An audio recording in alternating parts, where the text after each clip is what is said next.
Hi everyone, my name is Jessica, and this video is going to be about that time when I almost cut out my own balls. I prefer to call them ovaries, but you might disagree. I've kind of had a crappy day, really, but this happened in November of 2014, right after Thanksgiving, and it happened in prison. Holidays in prison aren't too fun to begin with, especially when you know that everyone out here in the world is full of holiday cheer. I mean, it definitely got really lonely, and there were just a lot of things that happened that kind of precipitated that whole situation when it happened. But it's something that I had in my head for probably like a year. I mean, I didn't get very much mail to begin with. I didn't have a whole lot of people writing me, and when they did, it was pretty rare, I guess. I was in prison for a drug charge that I was charged with when I was 17 years old, back in 2003. Basically, I did a whole bunch of probation on it, and then I eventually traded in my probation for a prison sentence because I guess I couldn't handle it. My life was too crazy. And I started like actually doing that time back in 2011. It was kind of hard, being transgender in prison, because I knew before I ever went to prison that I am transgender. And I was already on hormones, and I had to stop because at the time I wasn't seeing a doctor. I was just buying my hormones online.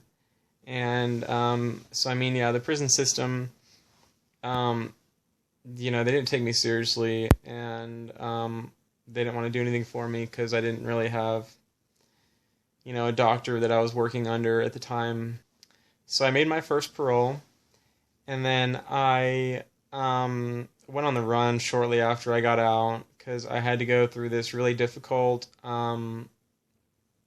treatment facility for drugs that they really made you jump through a lot of hoops, and they were kind of working against me or against people in general, but especially me. I had a really hard time there. The other convicts, they gave me a hard time there. Yeah, I was made fun of a lot. Just kind of had a hard time. Anyway, fast forward a couple years. I was on the run for a while, and I went back to prison in June of 2013. Again, I had a really hard time, but I knew I had to face the music and just deal with it and get out of the way because it wasn't too fun, not having the legitimacy of being in good legal standing. I went back to prison, and I actually got rejected my first parole that time. I got a year set off, and so I was about to be locked up for another year. And so at that point, I started getting really depressed, because I'm getting older. I guess I was like 28 at the time, or I was about to turn 28 when I got rejected that parole. Since the prison system, since I couldn't get them to give me hormones, I got really desperate about my situation. And, I knew that if I cut out my testicles, performed an orchiectomy on myself, that's where all your testosterone is produced.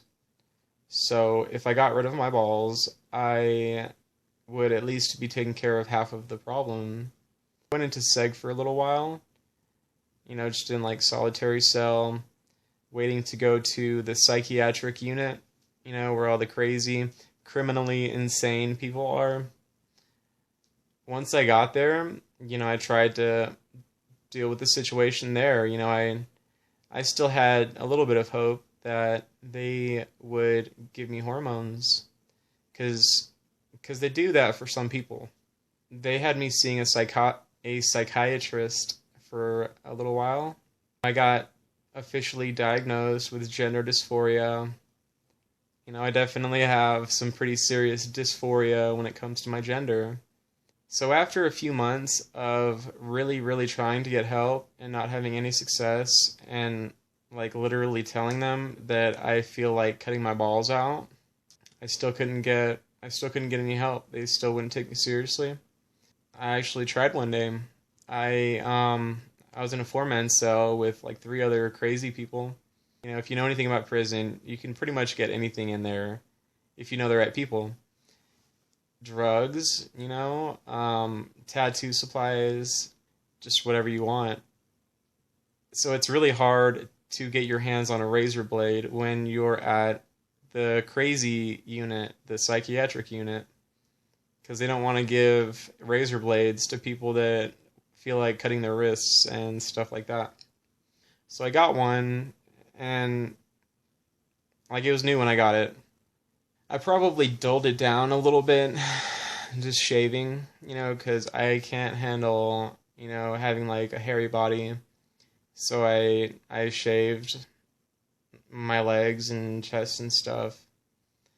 I guess something happened one day, and it kind of just pushed me over the edge, and I'm like, you know what, I can't, like, this is crazy, and I can't handle this anymore, and I need to take care of this. I felt like I was going to be denied my next parole anyway, so I just did it one day when the other people were in the day room, watching TV, which is like separate from the actual cell.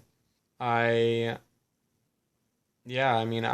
was slicing into my ball sack, trying to, get a big enough slit in there to actually get my testicles out. So I know a little bit about anatomy and stuff like that. And I mean, once, if I had gotten them out, I would have had to, like, there's basically like a cord that connects them to like other parts of you. But yeah, I put a pretty good slit in there, about like an inch long, and it actually did get through the skin and everything. And it was bleeding a lot. I just couldn't cut through all the way. It hurt too much. I had to stop. Like, I thought the bleeding would just kind of stop on its own, but I actually bled a lot. I lost a lot of blood. So, the next day, I told the laws there, the officers, what I had done, and that, I felt like I needed to go down to medical to get stitched up or something. They put me in a room for like 4 hours just chilling there while I'm over here dying almost. Eventually they took me down to medical. I had like most of my stuff stolen that day when I was in that separate room. Most of my property got stolen. I went down to medical, the hospital, the infirmary. It's actually in the building. It was the middle of the night, and a female doctor actually was there to stitch me up, and like touching all my junk down there, which is more than most people in prison, I guess, can say. So maybe I was lucky or something. I had a woman actually playing with my balls.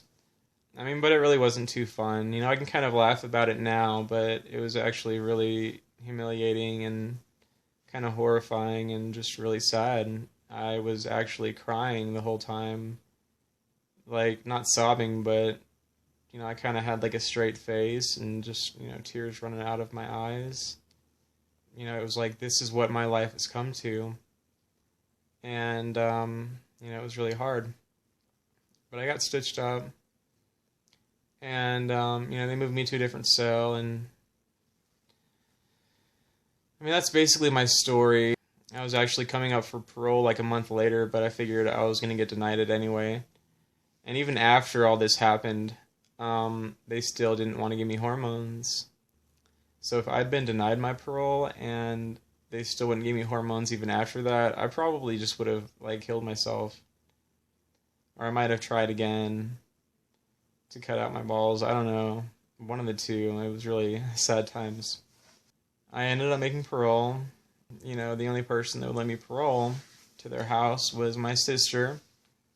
I'm very grateful that I had someone who cared about me enough to let me stay with them, you know, to trust me in their home. I'm still here, and I mean, I've been working since I've been here, but I can't get another job.